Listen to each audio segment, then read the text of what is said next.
baby, I like your style or towards a theory of writing unless life, death or the end of the world as we know it, and then only if I don't feel fine intervenes. The next few weeks, months and possibly intermittently years will see me posting semi-coherently on my theory of writing and style. Good writing is a lot like art. I know it when I see it and it's highly personal. I'm sure it's the same for most of us, except those people who take their directive from a higher source in the form of received wisdom.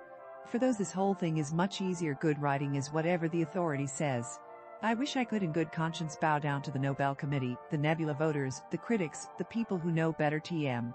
But the fact is, ultimately, either as a writer or as a reader, I don't like to be told what to think, and to my clear and informed mind with a few exceptions, most of the decisions of any award committee yes.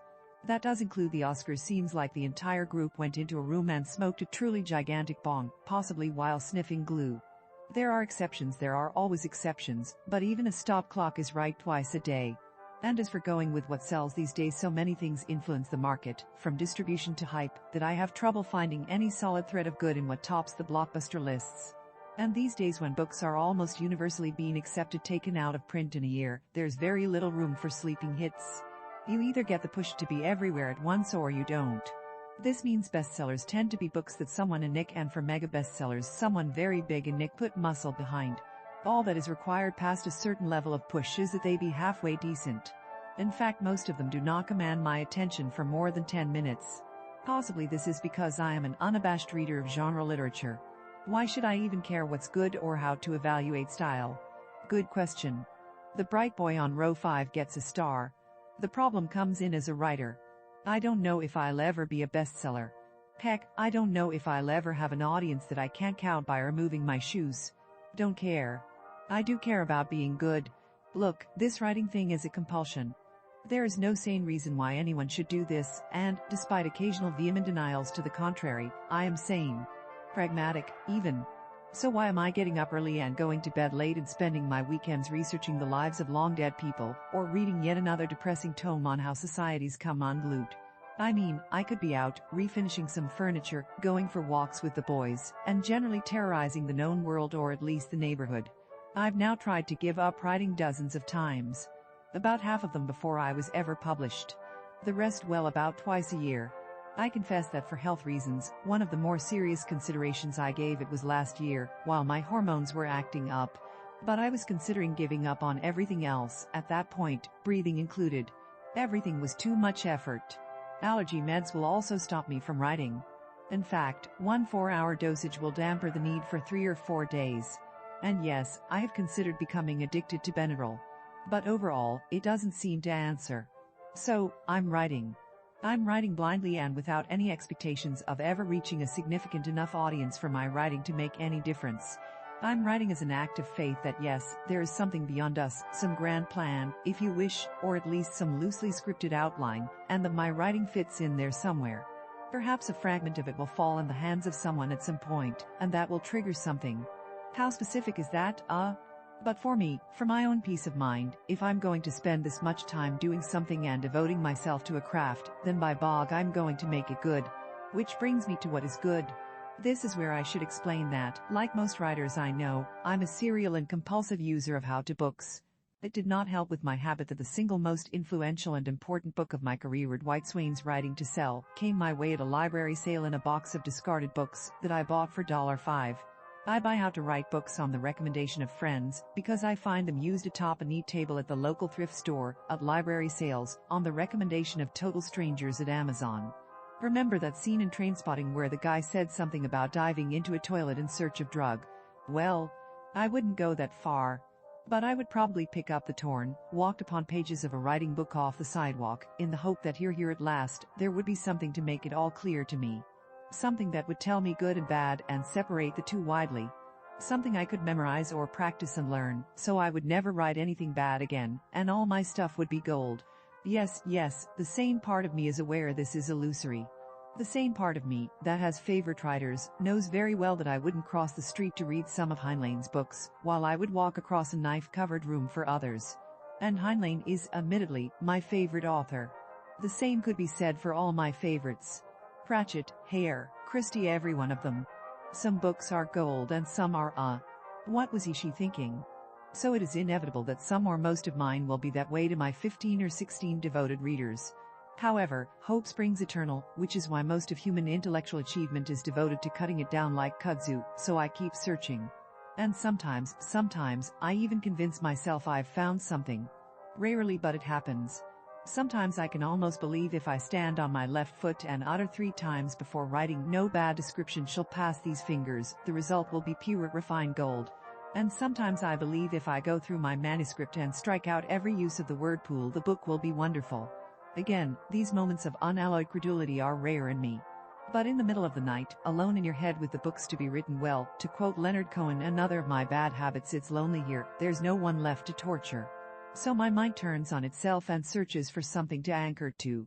My last foray into attempting to do something about my writing is what brought me to this post, and to the ones that will inevitably follow. It was actually several months ago. For reasons that were after all apparently physical, I found myself writing in a totally joyless way. I could write, and I knew what to do. I even knew what my characters were going through. And I sort of liked them. But it was like perceiving it all through a veil, and none of it brought me any joy.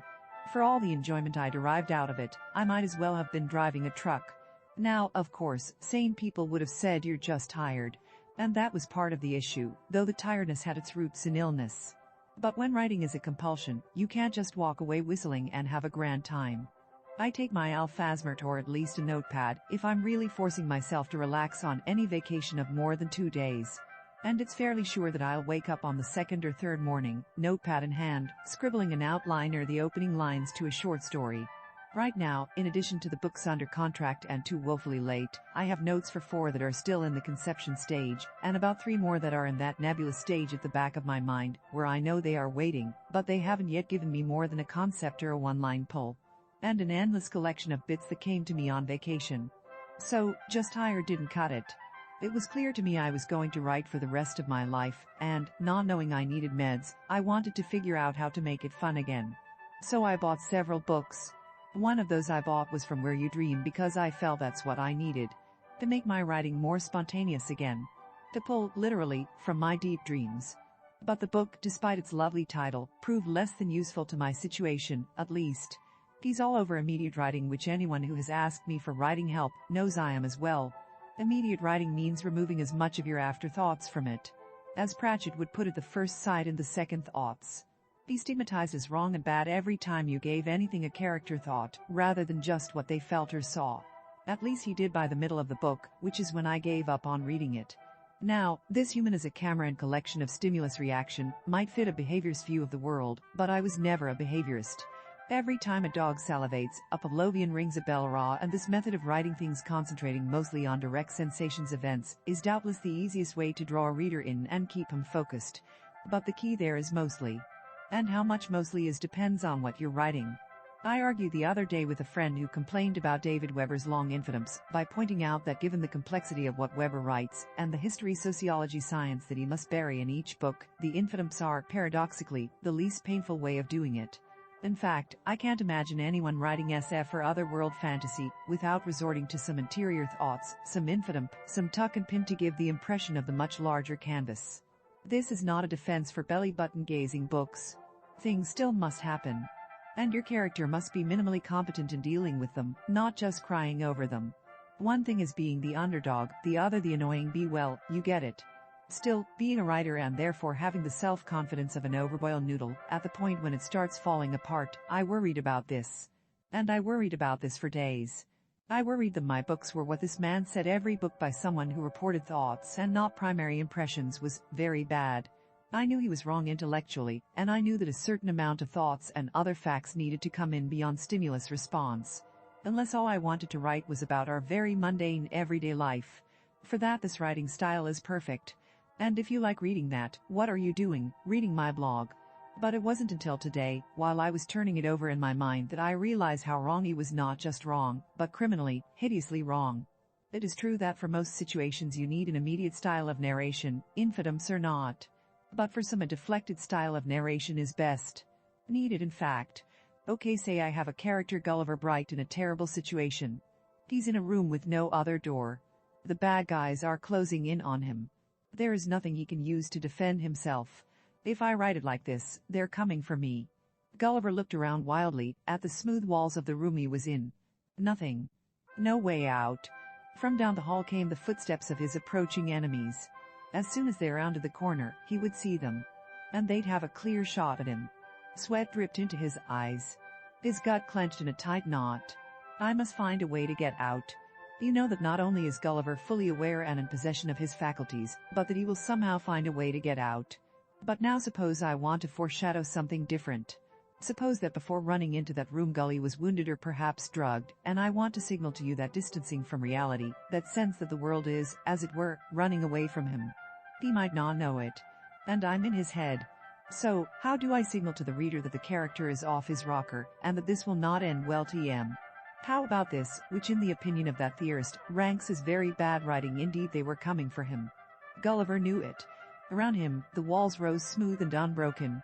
He realized that he had no way out. There was nothing he could do. In his mind's eye, he could see them, even as he heard their footsteps starting to round the corner of the hallway. Once they turned the corner they would be able to shoot him, and there was no way at all he could defend himself. He felt sweat drip into his eyes. He felt his gut clench in a tight knot. He thought that he had to find a way out.